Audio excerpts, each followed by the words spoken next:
你这是要赶我走？对，我就是要赶你走。我就不，我不但就不走，我还要在这儿睡下来。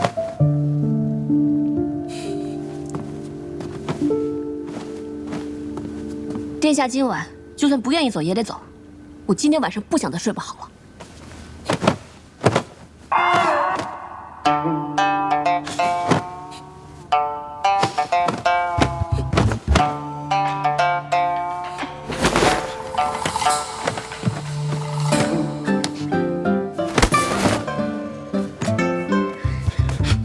还想用这招？我不会再上你的当。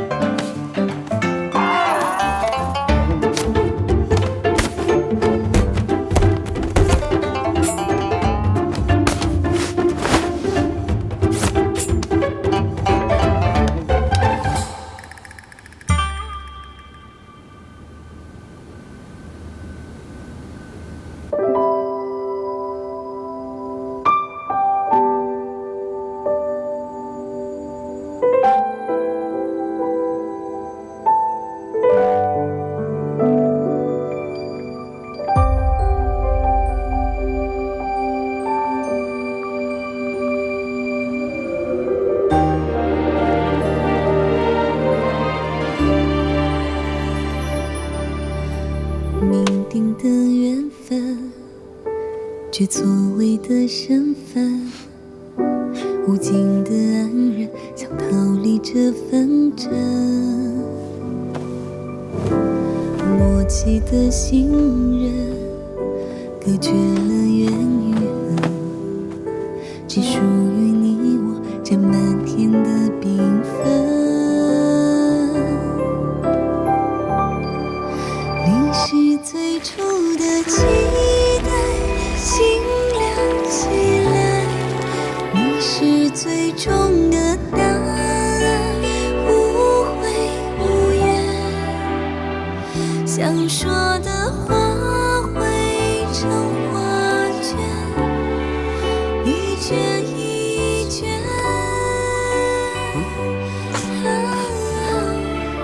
你是唯一的。 心照不宣，你是很久的思念，始终不变。为你愿放弃这世界，此生无憾。殿下醒了。昨晚，我们。 殿下不用放在心上，些许小事而已。小事？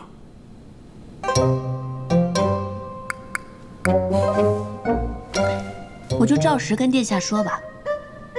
其实，殿下真不必介意，反正等我一旦有孕，我就会把你杀了，让我儿子继位，这样我就是太后了。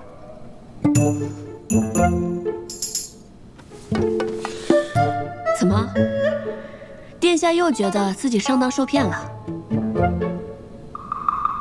但你也没吃亏啊。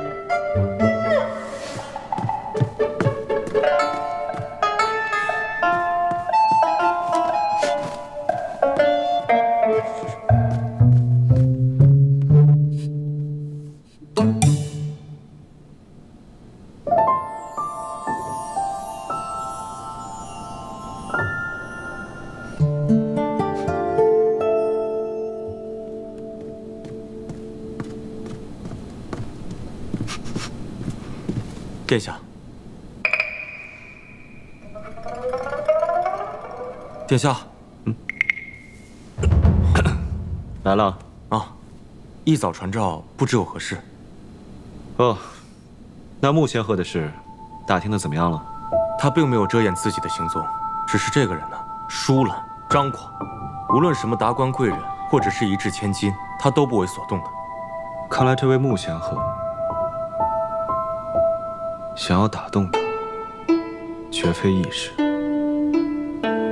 小姐，小姐，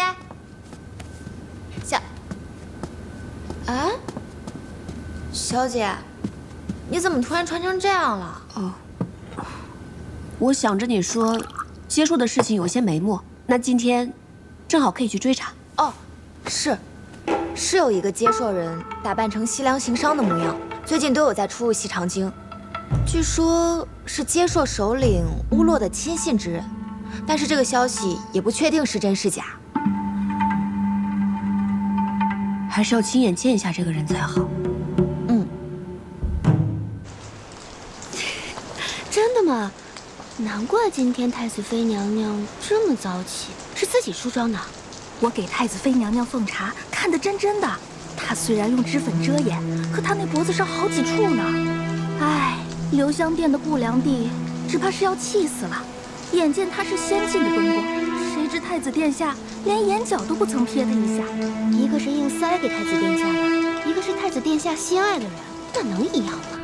那宫人还说，不良帝乃是陛下赐婚的，太子妃却是太子殿下冒着大雨，在景德殿前跪了整整1天，跪得都吐血了，才苦苦求取来的。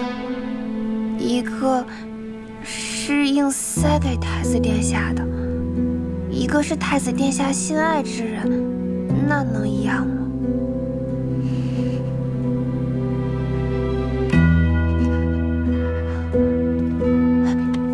小姐，您就别绣了，这幅绣屏就算绣好了，太子妃也不会让您去见殿下的。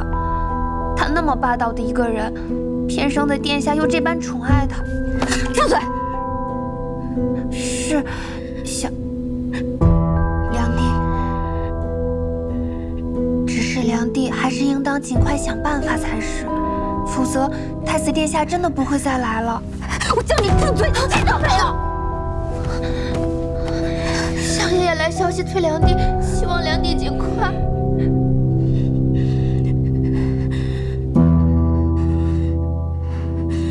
殿下，这个穆仙鹤特别爱吃丰英楼的菜，有钱的时候每天都来，没钱的时候隔1天来1次，但是柜上都会给他记账，有钱的时候在一起记。走吧，我们去会一会这位穆仙鹤。哎，二位公子，来，里边请，里边请。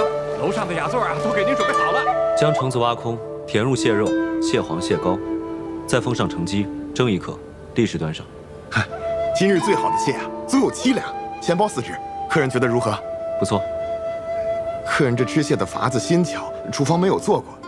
若是调味不当，还请客人宽宥。只要火候对了就行，没什么当不当的。去吧。好，这就去做。哼，蟹酿橙，这种稀奇古怪吃蟹的方法，你是怎么知道的？哎呀，我哪懂这些呀？你不是说这穆仙鹤是个爱吃之人吗？我就想起来，先太子也是个爱吃之人。于是我就问了问东宫厨房里面的人，就知道了一些外头不知道的玩意儿。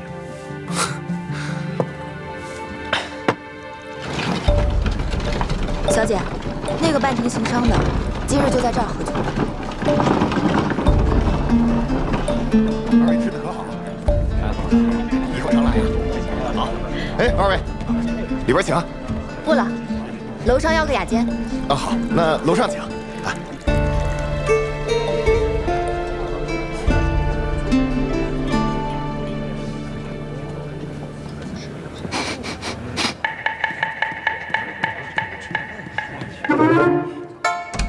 蟹酿橙。哎，穆先生。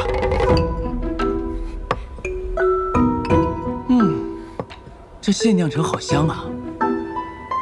哎，二位，在下闻香而来，不知可否让我尝上那么一口？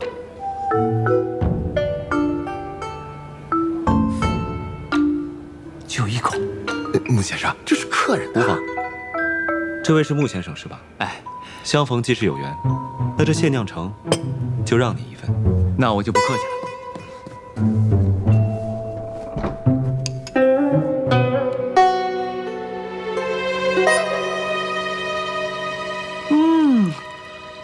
极品呐！你说这东西是谁想出来的啊？把新鲜的蟹肉酿入橙中，再撒上橙鸡，以解谢之心，这是极品呐！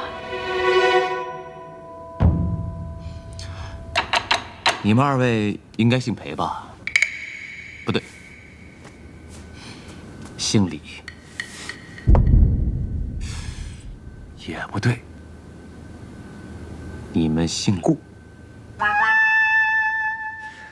先生为何如此猜测？能想出这种吃法的人啊，非大富大贵之家不可。所以开始我猜你们姓裴，但一想，这裴家一群武夫应该不怎么懂得吃，所以我猜你们姓李。但这转念又一想，这李家人死的也差不多了，而且新皇也没听说他老人家有多么爱吃，所以啊，你们八成姓顾。家中有叔父深爱美食，所以便有这种做蟹的法子。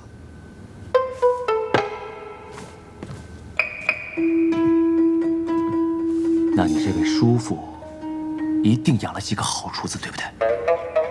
唉，可惜叔父早逝，家里的厨子辞去了失之有罢。的确可惜了。那剩下的呢？剩下还有几个？剩下不过3、4个，不过有3位特别出色，有一位擅长做鱼，一位善于制汤，另一位善于制作肉脯。唉，这要是能到你府上赴宴，这神仙也能做的。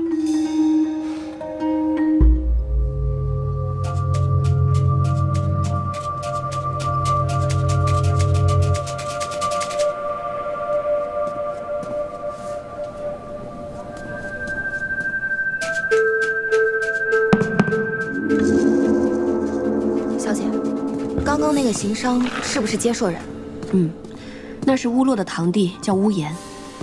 乌洛对这个人很信任，我在瀛州的时候见过他，别人不认识，我是认识的。那他偷偷潜入西长京，想要做什么？肯定没什么好事。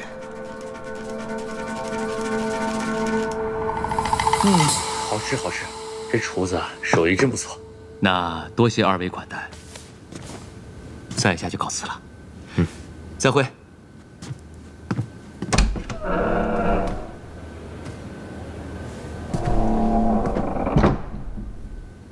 就这么让他走了？别急，他这种人桀骜不驯，软硬不吃，必须得想法子引起他的注意，并且还得隐而不发，这样才能打动他。放长线，钓大鱼，可不就是嘛！生怕惊到他跑了，回头上哪儿找去？查博士，客人有什么吩咐？今天这鲈鱼不错，帮我留一条活的，我要带走，不用你们切。客人果然好眼光，这南边来的活鲈鱼啊，说句大话，在整个西长京，除了我们丰盈楼，您就是拿再多的银钱，只怕也是没处去找寻。我这就去办。我记得你是不爱吃鱼的。某些人爱吃啊，我又不像某些人，自己吃得好，却从来不想着别人。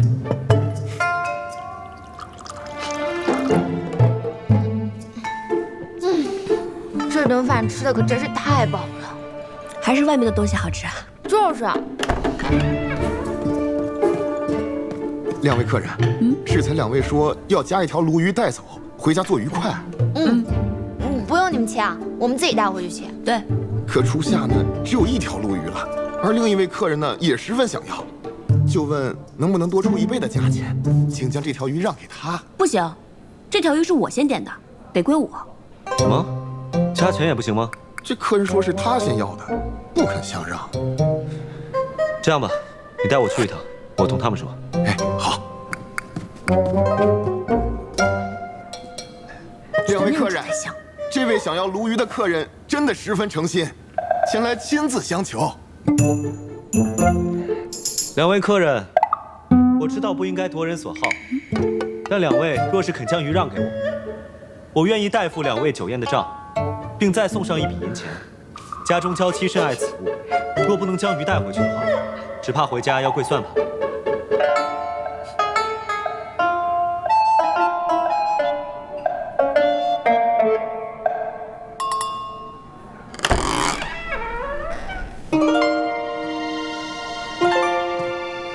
我有那么馋吗？跪算盘？你们家有算盘可以跪吗？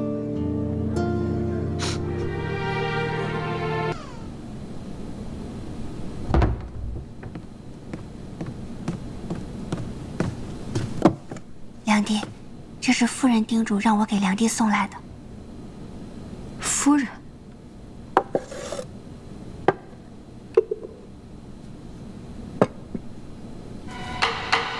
夫人说，请梁帝放心，这药是最好的，事后也验不出来，不至于留下任何把柄。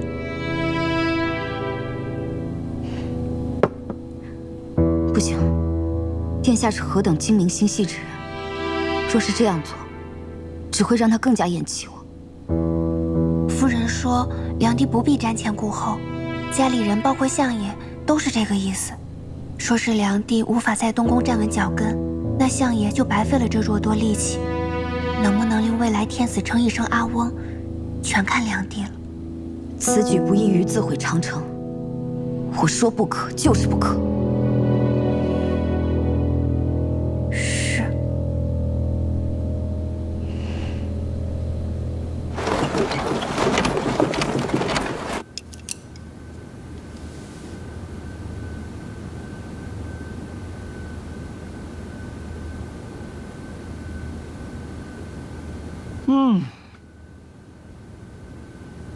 这可真是人间好滋味啊！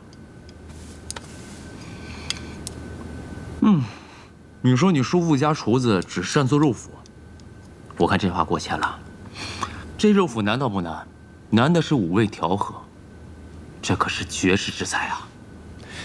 世间难得是知音，我是个俗人，也不懂这些。既然穆先生说好，那自然是好。你倒不是俗人。 你是个行武之人，而且你少年得志，地位尊崇。先生由何得知？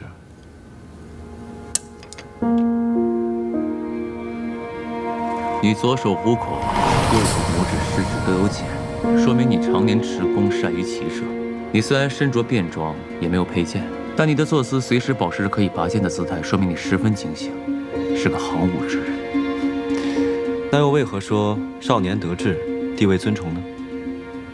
你们二人虽然隐匿身份，但上次的献酿城和这次的肉脯，都绝非大富大贵之家不可出此菜肴。你再看他，虽然他每次都坐在你的下手，且说话行事之前必先得到你的示意，但他这通身的气派已经是一位世家子弟了，而你，明显地位比他更高，所以难道你不是少年得志，地位尊崇吗？ 你们家是不是有很多好吃的东西，甚至是外面听都没听说过、见都没见到过的？是又如何？我就知道事出反常，不然你又何必到我面前来炫耀呢？先生是个机敏之人，目光如炬。不过我确实没什么恶意，若先生不肯，便带上肉脯离去，我绝无二话。 行，你说说吧，找我办什么事儿？我若办不到的话，再走也不迟。听闻先生擅长做戏法，如同神仙一般，能够幻化万千景象，所以我想请先生变一场戏法罢了。没想到你也是个贪求神仙之术的人。实不相瞒，这个世上没神仙。 我变戏法养上的不过是世人的贪念所使的障眼法罢了。话不投机半句多，你枉有富贵，还是好自为之吧。是也，非也，立而忘之。帝司李夫人，乃至于会有招魂之举。而我等，是为了一位长辈的心病，所以才想一求穆先生。所以你要我变戏法给谁看？一位长辈，男的女的？男的，姓什么？崔。这崔老头是做什么的？领兵打仗的大将军。是平凉大将军崔乙吗？是。那我若帮了你，你家的厨子立刻去先生府上，每日一道新菜，做足3年。好，那一言为定。这崔乙是条响当当的汉子，变戏法给他治心病，我愿意。不过呢，我还有最后一个问题。先生，请问，你是不是姓李啊？姓李又如何？不姓李又如何呢？也对，那我就当你也姓裴吧。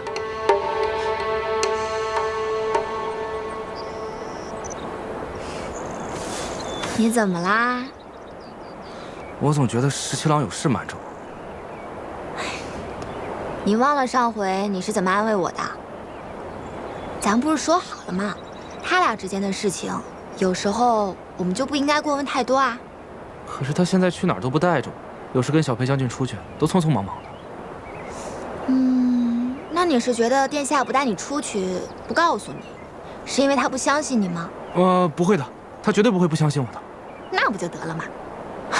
也是，反正我也有事情瞒着他。你有什么事情瞒着他？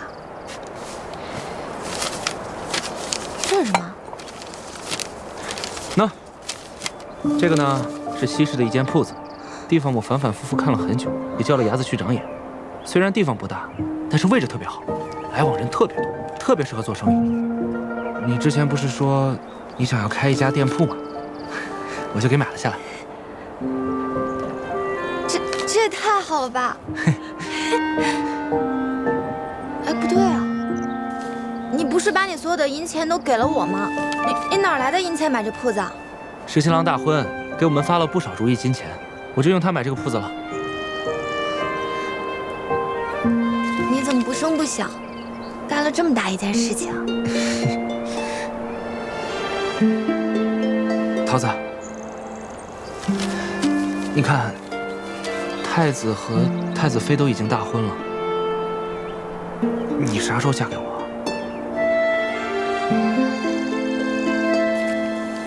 这个事儿嘛，我可得好好想想。那你要想多久嘛？想多久这件事儿，我也得好好想想。你就不能给我一个确切的时间吗？你着什么急啊？我都说了，我得好好想想。哎，桃子，桃子，你到底要想多久嘛？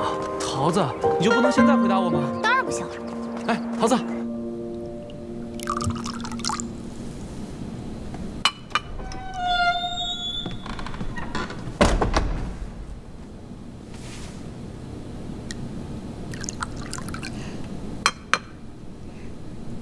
这杯酒敬殿下。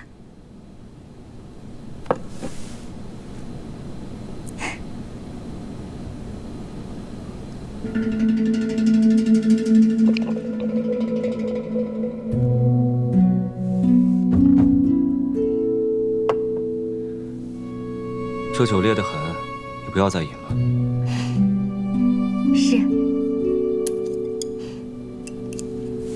殿下尝尝这羊肉糕，是臣妾的母亲送来的，制法和外面不同，您尝尝味道。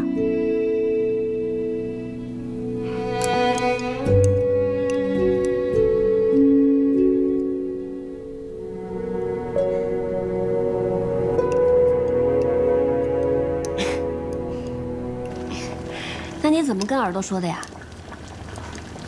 我就跟他说，这么重要的事情，我可得好好想想。然后他就问我说：“那我想这个事儿，你得想多久？”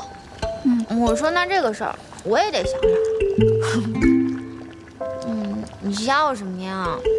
我在想，那不得给耳朵急的抓耳挠腮的。那倒也没有。不过他这几天看起来是有些着急，好像总想问我想好了没有。又不好意思问，憋回去了。那你说说看，这么大的一件事情，我仔细想想，不是很正常吗？是啊，特别正常，一定要仔细的想好了啊。边吃边想，让他着急是对的。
叫我一定要把药涂在太子殿下的酒杯上，要是我不听，就要放慢我全家人。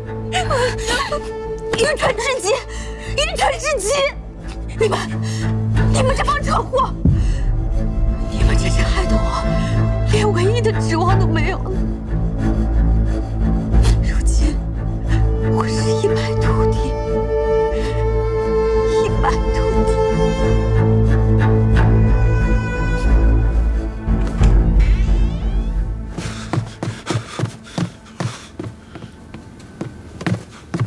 殿下做什么？你干什么？我要罚你。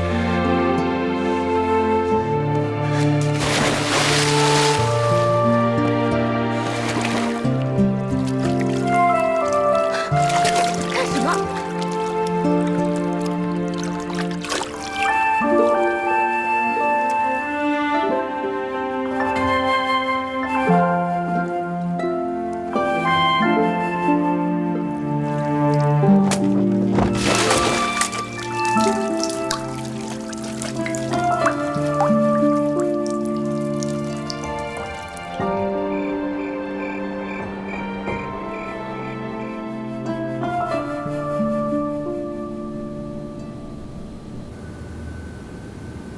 什么？竟有此事？如今可谓是一招不慎，满盘皆输。眼下，太子是绝无可能再来我这留香殿了。唉，夫人真是糊涂啊。不过你迟迟抓不住他的心，总不是办法。事已至此，我已无法在这东宫中立足。父亲，你可还有什么妙计，可以力挽狂澜吗？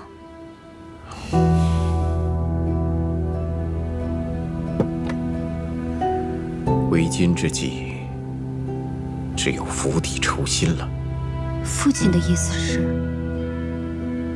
太子妃锋芒太盛，可惜这世上月盈则亏，水满则溢。万一天年不测，他突然间死了，太子殿下纵然是伤心一时，也是无力回天呐。很好，只要这件事和我们顾家无关，那就快些让太子妃天年不测吧。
吗，阿明？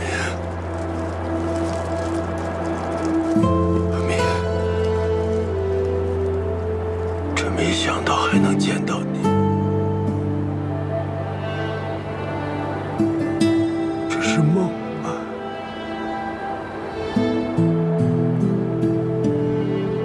这不是梦。我终于见到你了。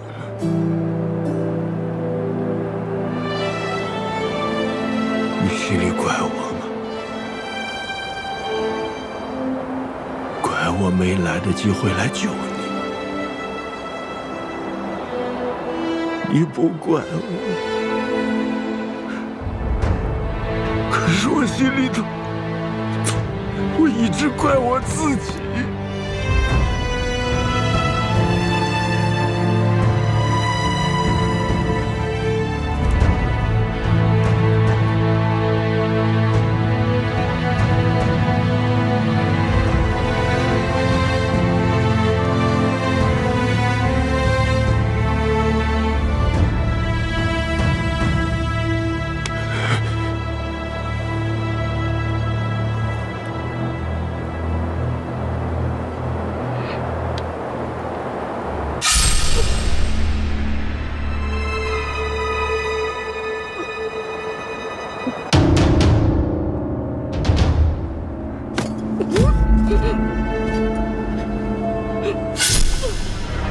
阿明，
你是谁？我为什么会在这儿？你为什么能让我看到我娘子？你们可以进来了。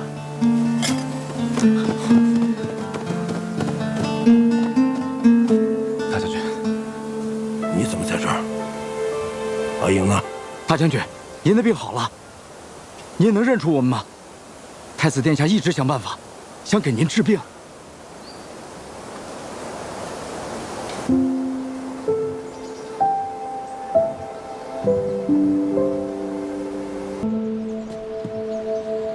事先怎么不告诉我？这法子，太医说会很冒险，只怕会适得其反。其实我心里也七上八下的。你说要有个万一，我该如何面对你？但是后来我想，崔大将军是个用兵极勇之人，若他知晓，定然肯冒这样的险。于是，我便让穆仙鹤变了一场戏法，果然，这一击便将他体内的淤血激了出来，人也就变清醒了。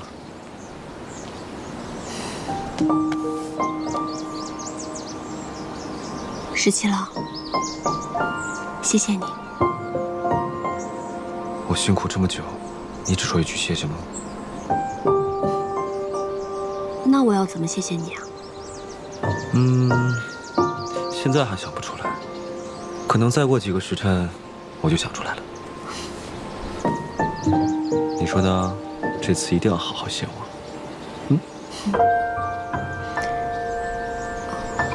对了，我有个要紧的事情要跟你说。柳成风之死，我觉得很古怪。毕竟他跟接硕勾结之事并未终结。接硕的首领乌洛的堂弟乌延，前段时间扮成商人混进了西长京，我已经派人跟了一段时间，但这个乌延实在是狡猾，一不小心就跟丢了。我觉得此人定是图谋不轨，不安好心。接硕八成是想浑水摸鱼，这么明目张胆的混进来，或许京中有人介意。我让长安、万年2个县的捕快清查一下文牒，看能不能打草惊蛇，让他们露出马脚。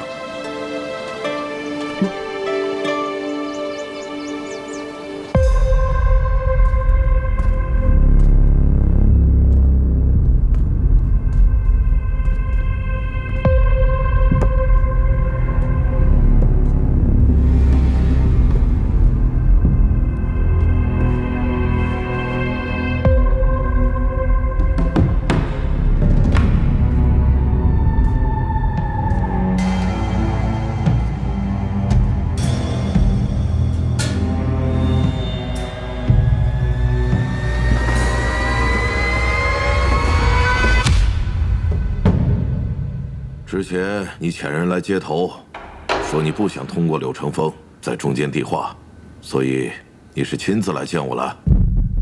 柳成风之前答应你们的事，都是我替他办的。但柳成风这个人，他怀有私心，若任他从中取利的话，会影响你们接硕的大事。所以我今天亲自来了，以显诚意。你身为中原的大官，如今竟然愿意亲自来见我，你是想让我们接硕替你办什么吗？只不过是一件小事，希望接硕能够帮我料理。倘若接硕能够帮了我这个忙，那么你们所想要的领地、盐、铁、米粮，我都会暗中给你们办好。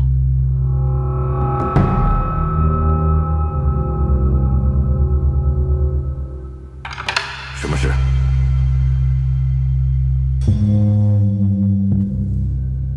杀了太子妃崔丽，她是崔乙的女儿，相信你们接硕一定会很乐意吧？你是当朝首辅，杀了太子妃，你不惧怕会有什么后果吗？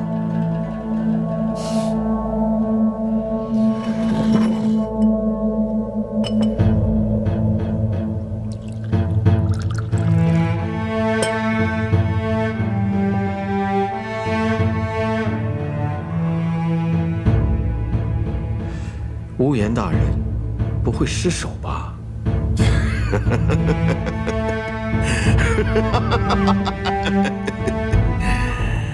自然不会失手，不过就是杀一个女人。这回我带的手下里还有2个绝顶高手，虽然那崔氏是太子妃，但只要经过我精心安排，杀她不是件难事。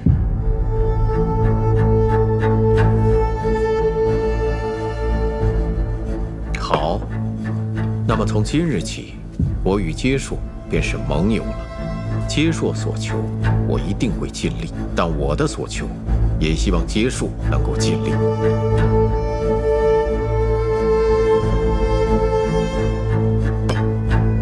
但我还是不明白，你为何要如此？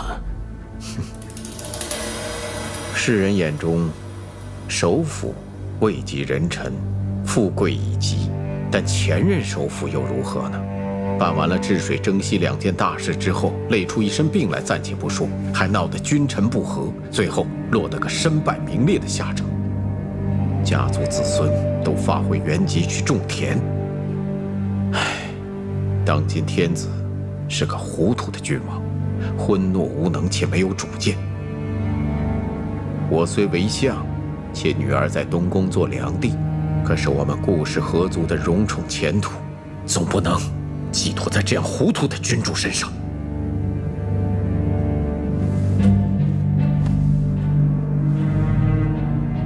除了杀太子妃这件小事，你还要我们做什么？自然是我于朝中与你们相商配合。如果朝中有事的时候，我会暗中通知你们，让你们在边境出兵滋扰。如果朝廷派出的将领是我的人，那么你们就诈败，让他立下战功；如果朝中派去的不是我的人，我自然会暗中想办法，让你们击败他。好，你这方法特别好。只要这仗打几年下来，那些军中立功升官的将领，就全都是你的心腹。我一个手无缚鸡之力的文官，想要暗中掌握兵权，自然要想些别的办法。你这个人胆子不小，野心也不小，但是我喜欢你。你放心，只要你肯帮助我们接硕，我们接硕自然也会全力帮助你。还有一件很重要的事情，柳成风这个人暗中恋慕崔林，你们杀太子妃的时候，一定要提防柳成风从中作梗啊！这些时，忽然西长京中加紧稽核文牒之事，风声很紧，难以存身。为此，柳成风向我献计，要劫掳太子妃。他想劫了太子妃，与太子妃远走高飞。如此，用你们的话说，不妨将计就计，将那崔林揭露出来杀了。哼！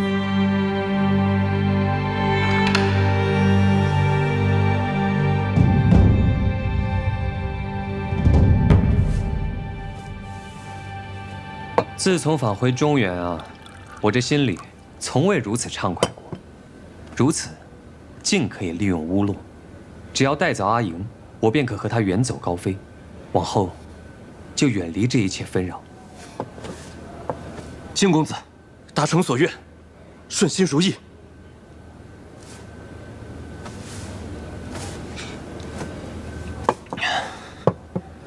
阿树，你改作跟我姓柳吧。你原本是孤儿，无名无姓，所以当时唤你为阿树。其实我也是一样，没有父母，也是孤儿。你若是跟我改作姓柳的话，那我便也有了亲人。西公子慈祥。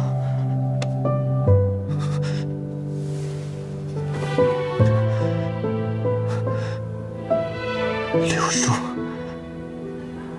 这名字真好听。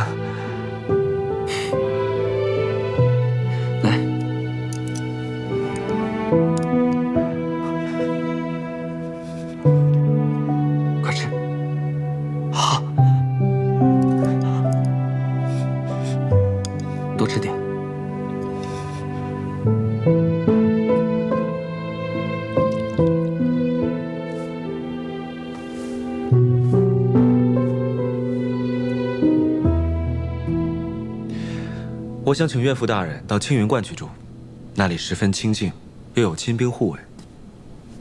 而且，玄泽也住在那里，这样岳父大人闲来无事，还可以教玄泽。有个小孩承欢膝下，也会少思少虑，颐养心性。这个主意倒是不错。我记得小时候，阿爹教我习武的时候，最是高兴了。好了，殿下可以去上朝了。我还有一件要紧事要交给你。什么要紧事啊？我们那后殿那个浴桶太小了，换个大一点的吧。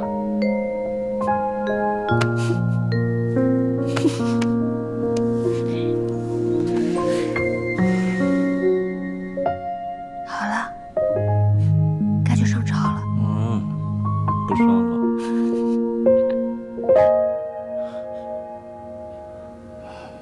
那什么，那个接硕，到底是怎么回事啊？怎么又派兵来骚扰瀛州啊？之前不是说好了，以桑河为界的吗？陛下，自打解散崔家军之后，或许接硕以为有机可乘，故又来犯我瀛州。那就派太子去，他不是喜欢打仗吗？但是这次一定要狠狠地打他们一顿，让他们记住教训。陛下，太子殿下身为储君，不宜带兵犯险，还是由微臣带领镇西军前往吧。行，那就你去吧。是。陛下，臣以为裴大将军已有春秋，不如让裴元也一同前往，一路上也好有个照应。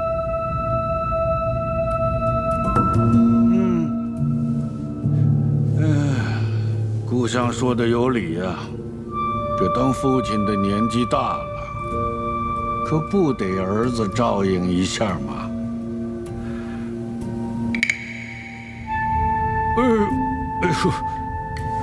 说不得，说不得，现在全身的骨头都疼。这余下的公事，就着太子看着办理吧。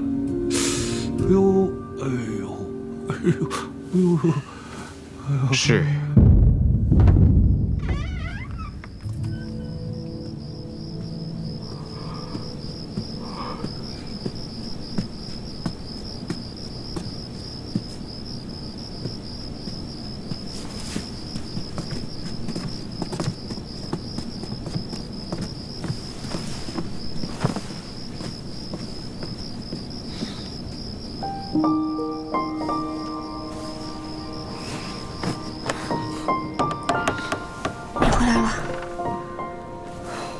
怎么这么晚才回来啊？你都不知道，这裴大将军要出征，兵部顿时多了很多事情。还有，这不是因为大婚的事几日没有去朝中吗？我那父皇居然也趁机偷懒了几日。如今3省6部的文书都已经堆积成山了，我忙到这个时辰，也才处理9牛1毛。那你用了晚膳没有？我想吃涮肉，你跟桃子一起吃的那种。还有啊，人家桃子每次琢磨出新鲜好吃的，都会叫耳朵一起，你从来都不叫我一起吃。这有何难？我现在就去叫厨房准备。哎，都已经3更天了，这么晚了，别吃了，不如我们赶紧睡觉吧。不，还是要先吃涮肉。不，先睡觉。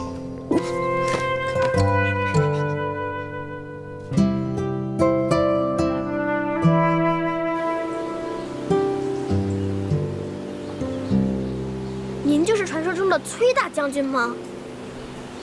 我听过您好多故事，雪夜为接硕，大战浸水泉。那是谁讲给你听的？是韩将军，每天晚上我睡不着的时候，他都会给我讲故事。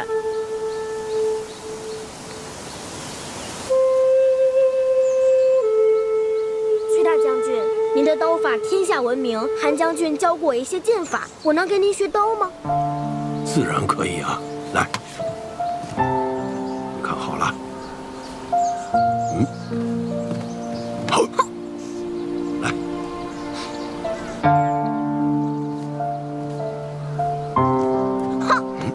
对，再来。到了青云观，阿爹的精神果然好了很多。崔大将军可以将你教得很好，那么一样可以将玄泽教得很好。哦，原来你是打的这样的如意算盘。这怎么能是如意算盘呢？崔大将军有玄泽承欢膝下，玄泽又很仰慕崔大将军，可以跟他学习很多很多东西，这难道不叫两全其美吗？是，殿下说的都对。你不能老叫我殿下了，你都好久没有叫我17郎了。明明昨晚刚叫过。那不算啊，那是你输了，我的彩头。哎，阿爷，我在想，咱们要不要先生2个娃，一个叫阿芷，一个叫阿道，剩下的慢慢再生。谁说我要跟你生娃了？之前你自己说的要生4个啊，不能少的。我什么时候答应过？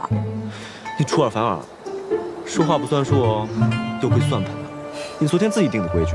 我可没说。哎，我不管啊，就4个。不行，我没答应过。那就6个、8个、10个。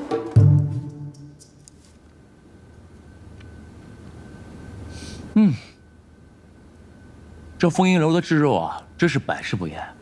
昨天你派去我府上那个厨子，给我做了道新菜，叫烤鹿舌，我吃起来啊，觉得太咸了。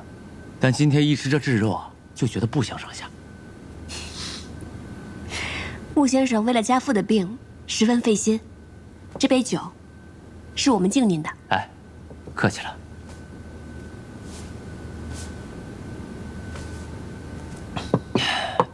哎，对了，我听说这瀛州有一种大黄鱼，出自极冷之海，而且每年到了春夏时刻速降而上。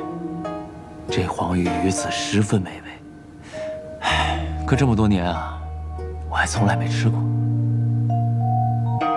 你既然姓崔，不如你替我弄些黄鱼子吃吃吧。必当尽力。好，那就这么说定了。你帮我弄黄鱼鱼子吃，我再送二位一个戏法，如何？真的吗？那可太好了！我一直问阿爹，他到底看到穆先生什么样的戏法，他无论如何也不肯跟我说。世人都说穆先生变戏法犹如神仙，那今天总算能大开眼界了。你是不是喜欢萤火虫？先生怎么知道？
我就用这小小的把戏，祝贺二位新婚之喜吧。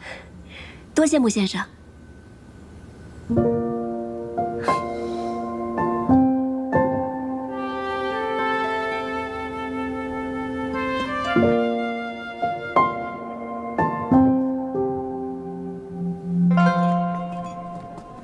两位，今日吃的可好啊？特别满意。谢过客人。哎，今日南边来了很好的活鲈鱼，客人要带一条回家做鱼块吗？好，那就带一条。客人上次花费重金才买得一条鱼，今日又给了我们肉多赏钱。我们掌柜说呀，今日这条鱼是柜上送给客人的。客人上次说家中并无算盘，我们掌柜说呀，这把算盘也是送给客人您的。哦，谢谢了。帮我告诉你们家掌柜，他可真是太会做生意了，不愧是西长京第一酒楼，注定生意兴隆。谢谢客人。客人，您的鱼。谢谢。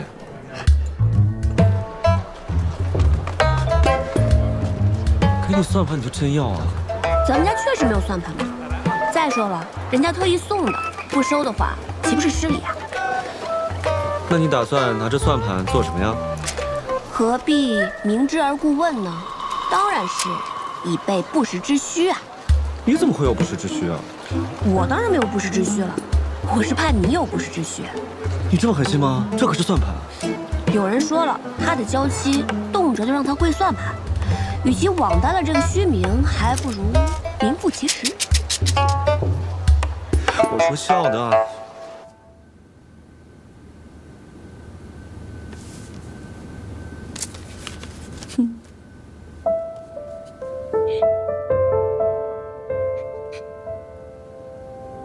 小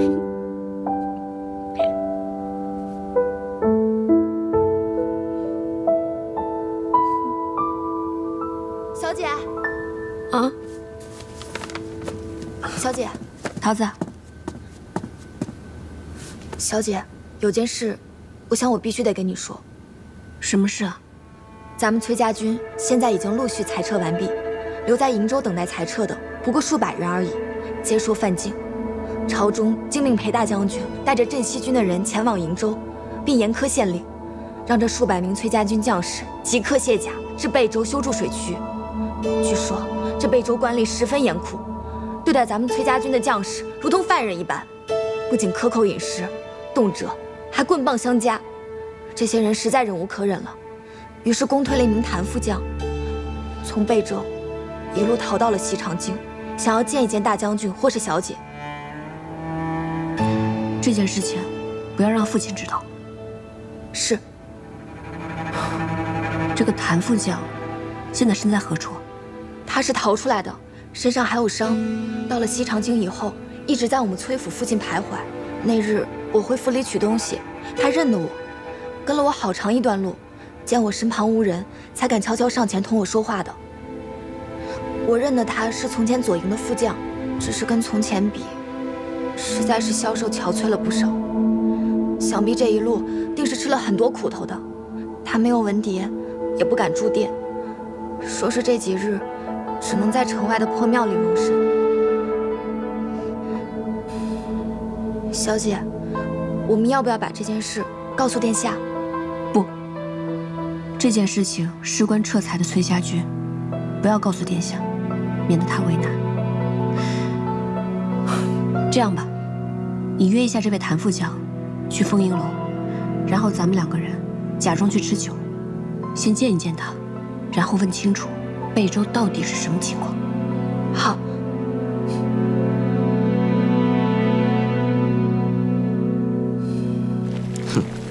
都已经过了这么多天才吃上涮肉。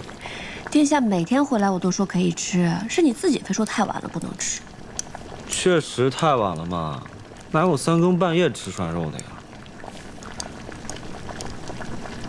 哎，今天是个好日子啊，值得纪念。画册呢？快把画册拿出来，把咱们吃涮肉这一幕画下来。不画。那我自己找。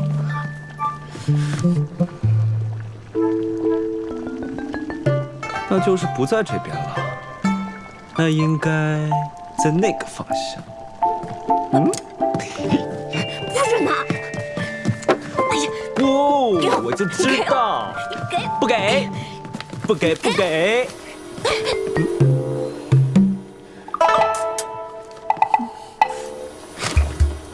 怪不得你不肯让我看，你怎么能乱画呢？我分明就没有跪过算盘，你这么画，将来被我们的孩子看到了，那我岂不要被笑死？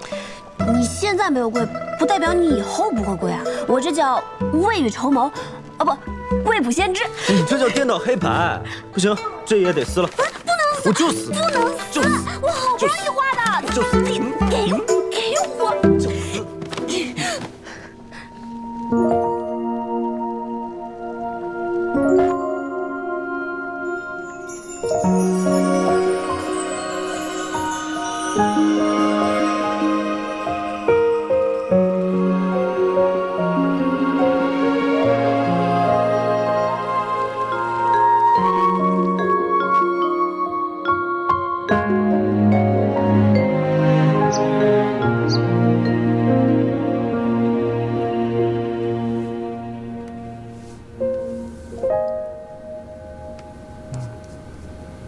殿下，都已经卯时3刻了，难道殿下从前在军中，也是要睡到日上3竿的吗？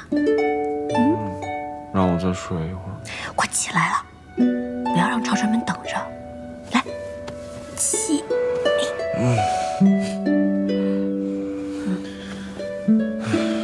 我真觉得这一天好长啊，真的感觉度日如年。你呢？见不到我，是不是也度日如年？可是你晚上就回来了呀，所以白天也没有很难熬。可是我白天见不到你，我就很难熬啊。好啦，你快点忙完那些公事，回来就能见到我了。那你打算今天做什么？我打算跟桃子去丰益楼吃酒。别去丰盈楼了，上次送鱼就算了，还送蒜吗？真是罪大恶极。